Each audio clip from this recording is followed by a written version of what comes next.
friend and soul sister, Greer Sakul. Don't know if that was working. Let's just roll with it. So we're just going to have a little talk about what empowerment means to you. Yeah. So Take it away. take it away. So empowerment.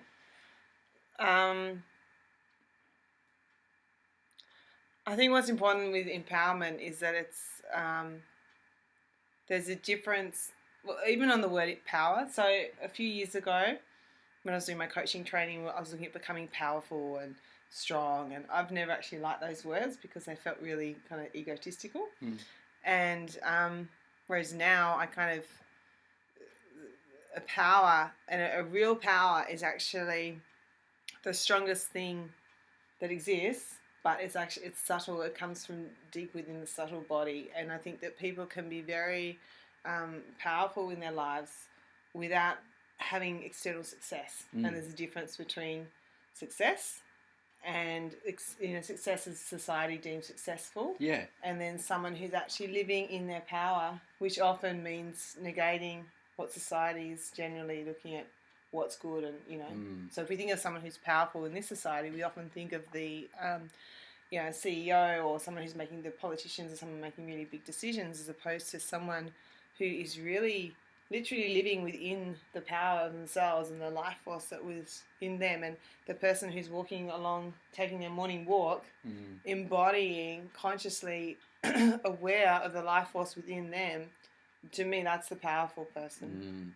And so empowerment is about in that inner power, and living that. Certainly. Yeah. So one thing I've been getting on about, and I say, is the true power is power over the self. And when you've conquered your inner battles, your mind, that's when you really take control of the ability to create your life consciously, and to be able to direct your thoughts towards something higher than yourself, like not just that want and just for yourself. You've actually got a vision and a purpose that is higher than just your own wants and needs. Yeah. And to express that is to me, that's powerful. Yeah. I guess the only thing I'd add to that is that the whole idea of, rather than battling one's ego, is loving that. It's that whole loving yourself to death. Yeah. So for me, I have, as a fellow human being, I have my idiosyncrasies and my things I get caught up on. And rather than thinking, like where I'm at the moment, is rather than going, oh, okay, I've really got to work on that. I know that that's not my higher self. I know that that's coming from fear. But rather than trying to get that away, really coming to peace with, okay, this is kind of a part of me. And you know what? Even though this bit might be a bit uglier or a bit something that I know isn't really serving me, I'm gonna love you. Yeah. And then with that, the power in terms of the friction of it, like that resistance is persistence. Exactly. So then it just like settles, and then it's almost like, for me now, I know, and I was listening to something this morning, but I know now when I've kind of gotten over an issue, it's not because there's like zero energy between it. Now it's just like, it's not even an issue for me to have to address anymore. It's just like, it's just not there.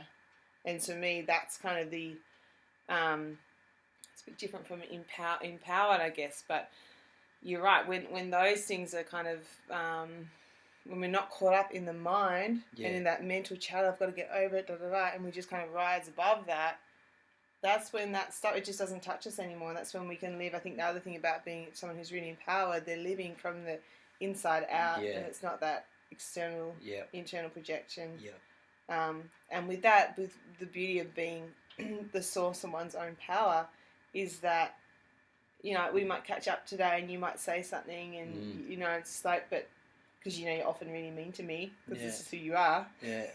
But I don't resist that anymore. I just accept that about you. Yeah. No, but that whole thing of like, it's not for you to meet, even in our relationship and our friendship, it's not for you to meet my needs as a friend. It's like, I'm gonna be the friend that I want you to be, and in that I get to be that friend with me. Yeah. And I'm a pretty awesome friend. I've got to admit it. Yeah. Does that make sense though? Yeah, you just threw down an absolute gold nugget right there, and I think you just summed it up perfectly when you said you're the source of your own power. So you're not dependent on anyone or anything. Yeah, and even you is that same. Like even that you is an illusion. You know, that's that divine source of power of you. That's that same divine source of power within me. Yep. And there's no that separation of that. So everyone, so you can't meet my need. I can't meet your needs. Yeah. We got to find that within ourselves. And what's beautiful about that is that if we're both coming, this is more in a relationship, but any relationship, friendship, or anything, if we're both really tapping into that our own inner power, that's where that's where we can just focus on serving and loving one another and creating good in the world, because we're not having to meet I don't have to do something that looks successfully and get that external need for being okay in the world. I've got that, so now I can just do good. Yeah. So it might not look like success on paper, you know, that whole.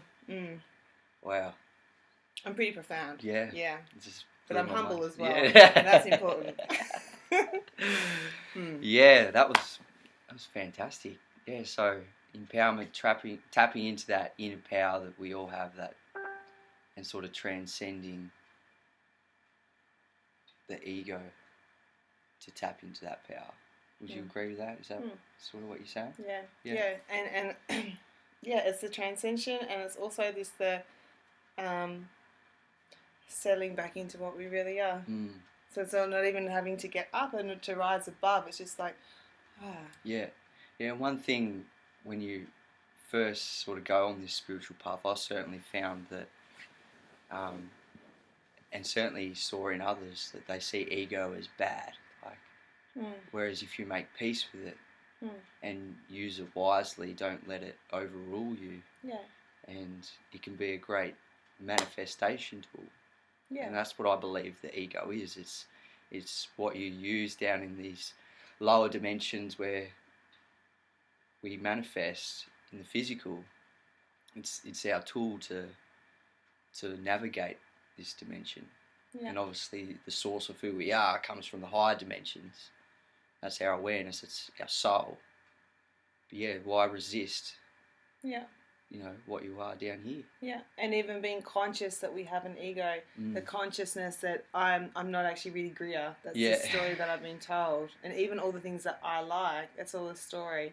So even that consciousness that, you know, Yeah, 100%. So, hope you got some value from that. I love talking about this stuff, and Greer is an absolute blessing to have in my life, so thank you. Thank you. And that's As Bulldog signing out. See you soon.